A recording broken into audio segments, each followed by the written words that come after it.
Hi hello welcome to our channel Teju's పదాల పదనిసలు. ఈరోజు మనం చెప్పుకోబోయే కథ చలి నివాసమై పార్ట్ 207. ఇంకా లేట్ చేయకుండా స్టోరీలోకి వెళ్ళిపోదాం. మరుసటి రోజు అర్హంత్ వాళ్ళు సింగపూర్ వెళ్ళటం కోసం సిటీకి వెళ్ళారు. ఆల్రెడీ కావలసిన ఏర్పాట్లన్నీ బాలు ముందుగానే చెయ్యటంతో గెస్ట్ హౌస్కి వెళ్ళి ఫ్రెష్ అయి ఆ నైట్ అక్కడ రెస్ట్ తీసుకుని ఎర్లీ మార్నింగ్ ఎయిర్పోర్ట్కి స్టార్ట్ అయ్యారు. మొదటిసారా నువ్వు ఫ్లైట్ ఎక్కటం? లాంజ్లో కూర్చున్నాక అడిగాడు అర్హంత్. హా, అవును, కానీ భయమైతే లేదు. నువ్వు పక్కన ఉన్నావుగా బావా, భయం వేస్తే ఇలా గట్టిగా పట్టుకుంటాను అని చేతిని గట్టిగా పట్టుకుని భుజం మీద తలవాల్చి చెప్పింది లోచన. అర్హంత్ పెదవులు అందంగా విచ్చుకున్నాయి. సడన్గా వాళ్ళని డిస్టర్బ్ చేస్తూ ఒక వాయిస్ వినిపించింది. అర్హంత్ అని ఆశ్చర్యపోతున్నట్టు పిలిచింది ఒక యువతి. మోకాళ్ళ వరకు ఉన్న మిడ్డీ టైప్ డ్రెస్ వేసుకుంది ఆమె. చూడటానికి అందంగా పాష్గా కనిపిస్తుంది. ఆమె హెయిర్ గోల్డెన్ బ్రౌనిష్ కలర్లో ఉండి చూడటానికి ఫారిన్ అమ్మాయిలా ఉంది. ఆమె నేరుగా అర్హంత్ వాళ్ళ దగ్గరకు వచ్చి, hello Arhant, how are you అంటూ అర్హంత్ని హత్తుకోవటానికి ముందుకు వచ్చింది. అయితే ఆమె ఉద్దేశం అర్థమైన అర్హంత్ ముందుగానే తన చేతిని ముందుకు చాపి, hi Nazia, good to see you అన్నాడు పొలైట్గా.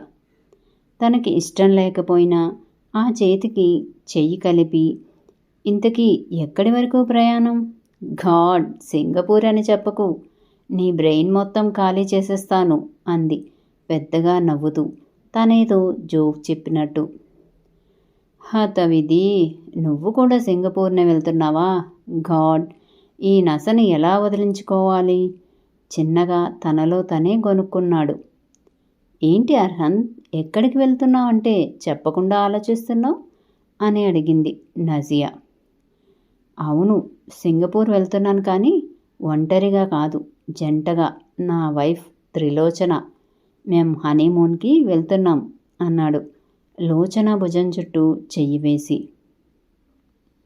వాట్, నీకు పెళ్ళయిందా? కానీ స్వీటీ అని ఏదో అనేలోపే, నా భార్య పేరు త్రిలోచన మిస్ నజియా అన్నాడు కాస్త గంభీరమైన స్వరంతో. హో, నైస్ టు మీట్ యూ అని తన చేతిని ముందుకు చాపింది నజియా. త్రిలోచన అర్హంత్ వైపు చూసింది. తనకి ఎందుకో నజియా నచ్చలేదు. దానికి ఇది అని కారణమేం లేదు, జస్ట్ నచ్చలేదు అంతే.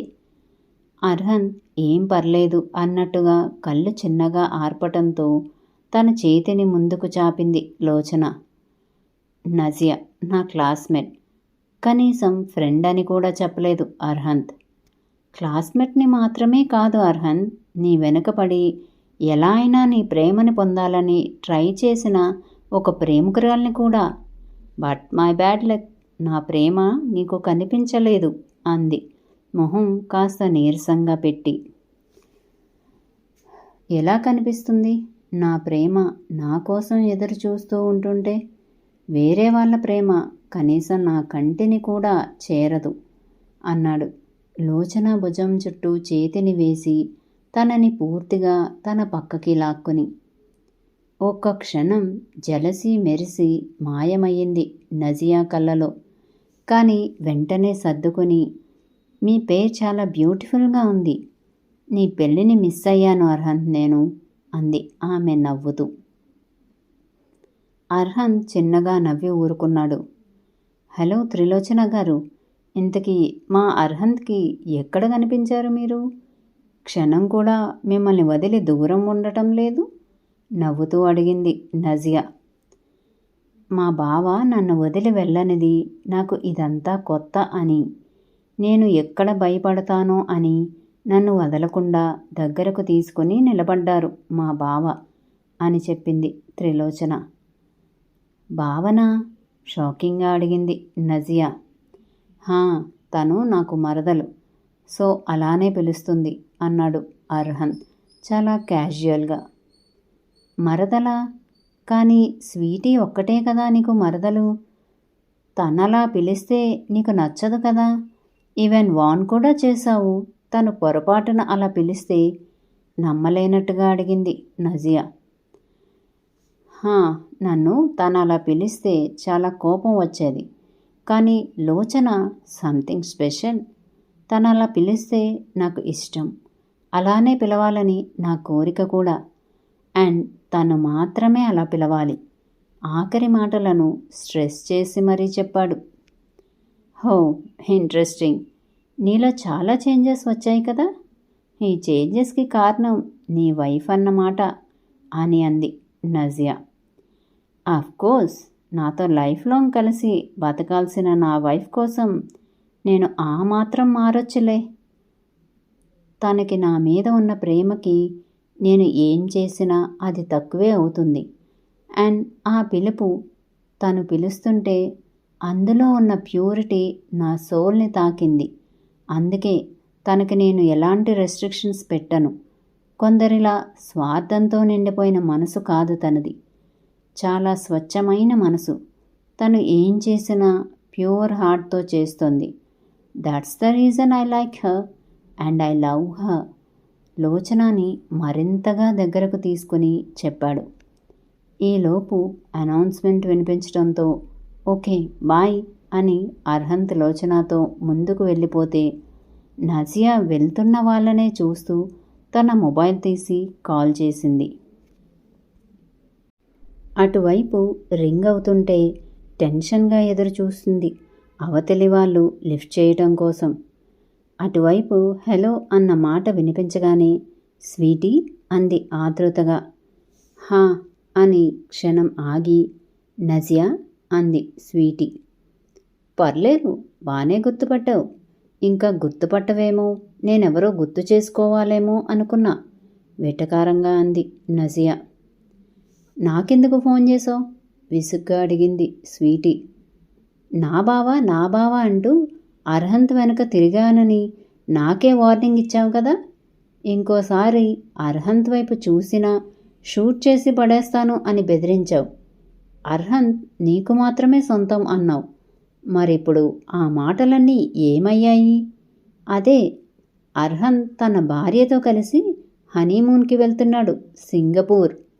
కానీ ఆ భార్య ప్లేస్లో నువ్వు మాత్రం లేవు. ఒకవేళ ఏదైనా యాక్సిడెంట్ అయి ఫేస్ సర్జరీ ఏమైనా చేపించుకున్నావా?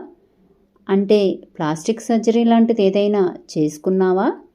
ఒకవేళ అదే నిజమైతే నన్ను గుర్తుపట్టాలి కదా. అలా కూడా జరగలేదు. అంటే నేను చూసింది నిజమేనా? నీ ప్రియాతి ప్రియమైన బావ పక్కన ఉన్నది నువ్వు కాదా? మాటల్లో కావలసినంత వెటకారంతో పాటు చులకన భావం కూడా ఉంది నజియా మాటల్లో. ఇప్పుడు ఇది అడగడానికి ఫోన్ చేశావా? ఇప్పుడు అర్హంత్కి నాకు ఎలాంటి సంబంధం లేదు. నీకు నచ్చింది నువ్వు చేసుకో. అండ్ ఇప్పుడు కూడా నిన్ను తన దగ్గరకు రానివ్వడు. అది మాత్రం కాన్ఫిడెంట్గా చెప్పగలను. బాయ్.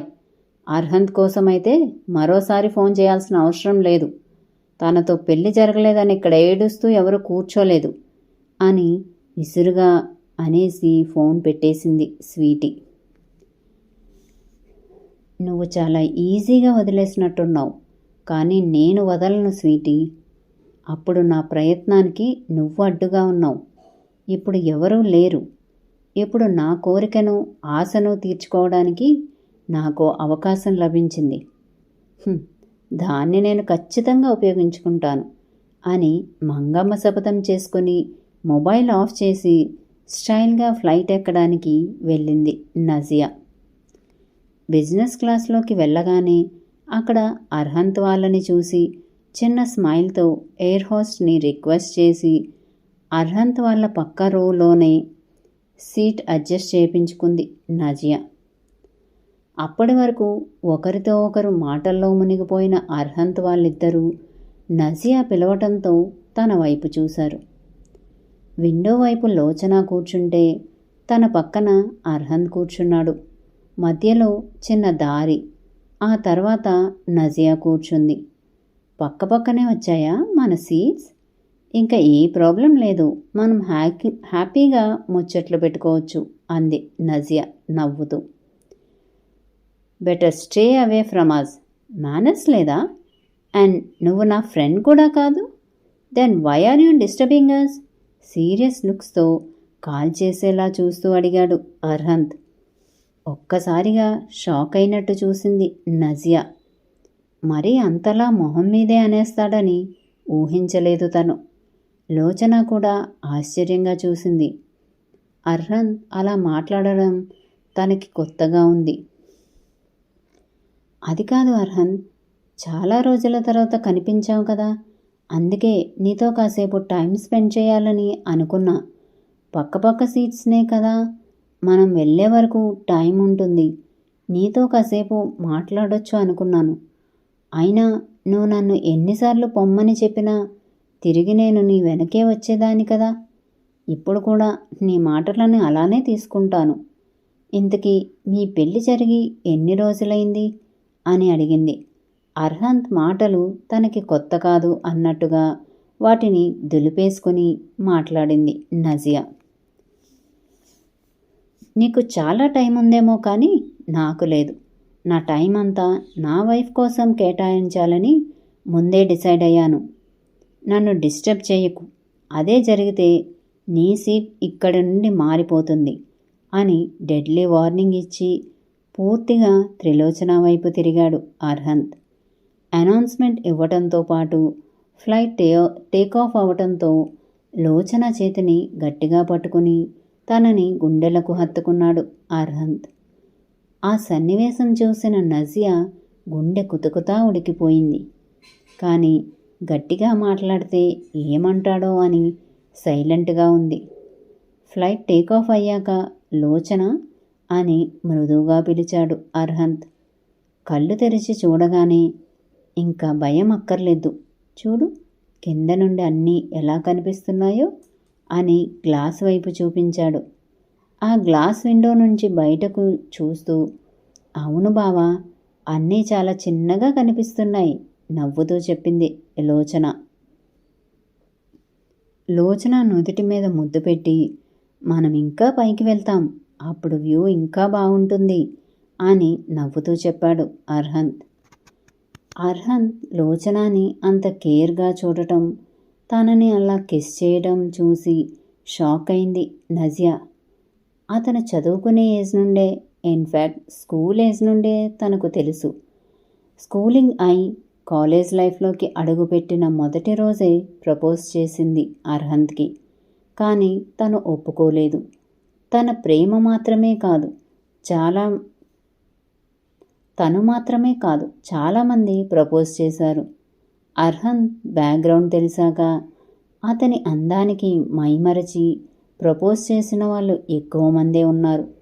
కానీ వాళ్ళ ప్రపోజల్ ఏవీ ఒప్పుకోలేదు.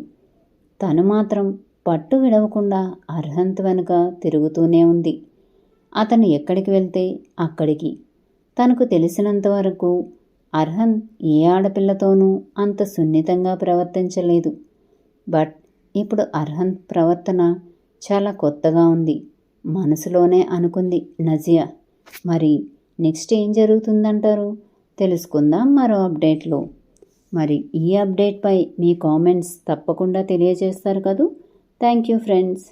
మా వీడియో కనుక మీకు నచ్చినట్టయితే లైక్ చేయండి, కామెంట్ చేయండి, సబ్స్క్రైబ్ చేయండి, బెల్ కొట్టండి.